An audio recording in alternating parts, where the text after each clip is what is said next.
Yeah, for almost about 2 hours now, pro-Palestinian student protesters from the University of Chicago have been standing here outside of the entrance from the quad. They were removed from their encampment shortly before 5 o'clock this morning. Campus police and crews are inside the quad now. They've been removing the tents, the cardboard signs from the quad, from their encampment that's been up for going on 9 days now. What you're looking at here live are students standing at the entrance of the quad. They say, although you have removed us from our encampment, we are still not leaving. Police are holding the line, however. We have seen some tense moments throughout the morning, police having to push back at some point with those yellow barriers.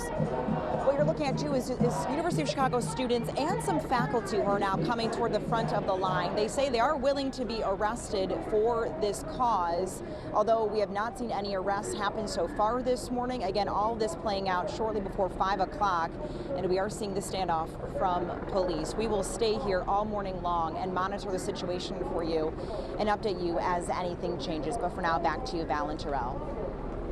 Stephanie, it's one of these situations where we just kind of stand here now and wonder what happens next. How does this resolve itself?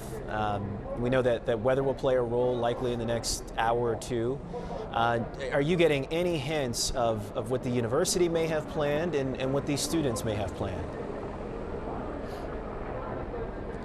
The students just tell me they are not leaving, and we have seen more of the faculty who were supporting them yesterday holding that press conference show up, and they are locking arms with these protesters as well, encouraging them not to leave. So student protesters here don't really have a plan beyond staying here and trying to still make their voices heard.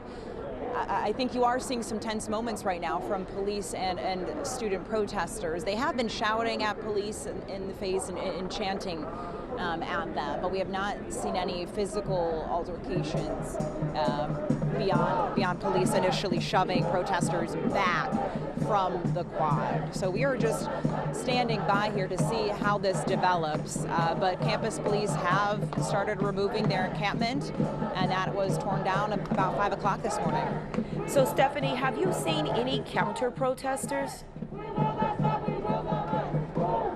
We have not. We have not seen any counter protesters, at least from where I am right now. I was on the other side of the quad. That's where we had kind of been camped out all week.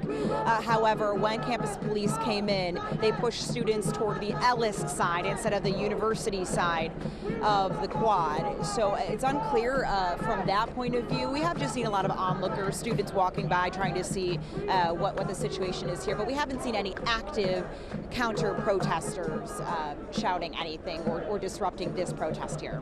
We're getting live pictures right now from Chopper 7, and of course we're going back and forth between the ground pictures and Chopper 7 stuff, just to let you know what we're seeing on our end. And this looks like, Terrell, you can help me with this, where the encampment was. Yeah. So it looks like they have done speedy work of clearing that encampment. And now we're wondering if we're going to hear from the University of Chicago officials about when school will reopen. Resumes. It just as you mentioned that, Val, within the last minute and a half, it looks like we got a message here from the president of the University of Chicago, and it's a lengthy statement. It's a few paragraphs. I'll try to paraphrase here as I can. But he starts off saying, last Monday and Friday I shared how we would approach making decisions about the encampment. Protest is strongly protected. It's a strongly protected form of speech in the University of Chicago culture, and the demonstrators had multiple opportunities to express their views. Goes on to say the protesters were given an opportunity to disassemble their structures and depart from the encampment. There have been no arrests. Over multiple days, including through the weekend, we engaged with the representatives of the encampment to work toward a resolution. There were areas where we were able to achieve common ground, but ultimately a number of the intractable and inflexible aspects of their demands were fundamentally incompatible with the university's principled dedication to institutional neutrality. As such, we could not come to a resolution. The university remains a place where dissenting voices have many avenues to express themselves, but we cannot enable an environment where the expression of some dominate and disrupts the health and the healthy functioning of the community for the rest of us. So that would still indicate that there's still quite an impasse. Yeah. And not anywhere close to some sort of resolution. Of course, protesters saying they're not going anywhere until they get what they want. And that's what we're hearing from the chants. Great work today, Stephanie. Thank you. Jessica D'Onofrio has been making her way, of course, to the University of Chicago campus. She now joins us live with what you are seeing and hearing, Jess. Val and Terrell, we're on the other side of where Stephanie is. You saw her earlier. She's with protesters where they're kind of facing off with campus security, campus police. We're on the other side of that in a much quieter space.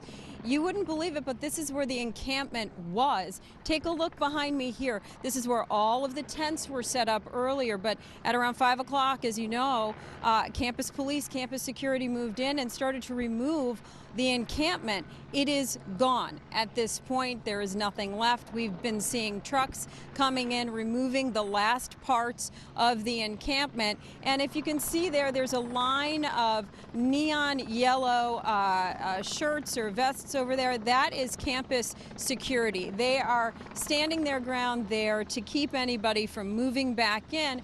And Paul Martinez, if you take a look over here and pan over to these campus police officers, you can see that they're dressed partially in riot gear, and they are positioned in different places along the quad. There are campus buildings here where there's going to be learning going on today. So a lot of these University of Chicago campus police officers are guarding these buildings to make sure that nobody enters them, goes in, and they are protecting the quad right now. Now, interesting enough, when we were pulling up here, it was hard to get into campus. There are some streets blocked off around Ellis, around 58th.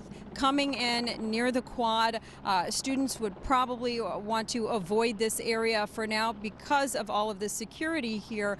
But as we were parking and trying to get to our space, I was hearing a pro-Palestinian demonstrator. She's an alumni of the University of Chicago. She started shouting at some of the campus security and campus police, "You should be ashamed of yourself. You should quit your job today." Obviously very angry about what took place this morning. Just as soon as we finished interviewing her on camera, there was a young man who walked up to us and said, "It's about time that this encampment is gone." Now, he happens to be the president of Maroons for Israel, and he was talking about how he felt being a student on campus for the past several days while this encampment is here. We have their interviews. Why don't we listen in? It is absolutely ridiculous that today is the day that the university decides to shut this down. I have been at this encampment at least 4 days, and every single time that I've come out, I have seen students learning together, I have seen students growing together, organizing together, and why is the university afraid of that? Why would the university tear that down today? That's my question. And I find it completely disgusting that they wake these kids up at 4:30 in the morning and rip out their tents. It mirrors way too much what's happening in Gaza, and it's disgusting. What were you? I think it's very important that the school was able to reestablish order so students could learn in conducive environments and not have their tests and classes interrupted by chanting. Joshua, what does it feel like being a Jewish student on campus with this encampment? It's been nonstop doing things. So actually this week is our Israel week, so it was especially busy. All of the events sort of converged on this last week and a half, and it's just been insane. Like my academics have been affected by it, and it was reaching a point where it was untenable. And Joshua also explained at the end of that interview that he did feel anti-Semitism here on campus. He said that one day during the encampment there was a pit bull here with one of the demonstrators, and one of the demonstrators, when the Jewish students walked by, said, "I smell rats." So it's definitely something deeply offensive to that Jewish student.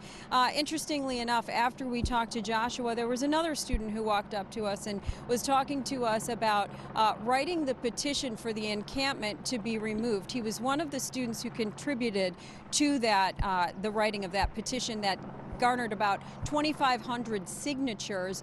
He was explaining that he wanted the encampment to be removed because it was crossing the line, and he believed that, you know, years ago, COVID canceled his graduation. He felt that this encampment and everything that was going on campus here was going to preclude anyone graduating this year, and he is graduating, he's a graduating senior, from being able to have their commencement. So he said he is incredibly happy that this has been removed and that the university stood up to this. But of course, there are two sides to all of this, right? So you have the pro-Palestinian demonstrators that feel very passionate about what they are here for, and again, Jewish students and other students on campus who feel very passionate as well. But as of now, as you can see behind me, this encampment has been completely removed.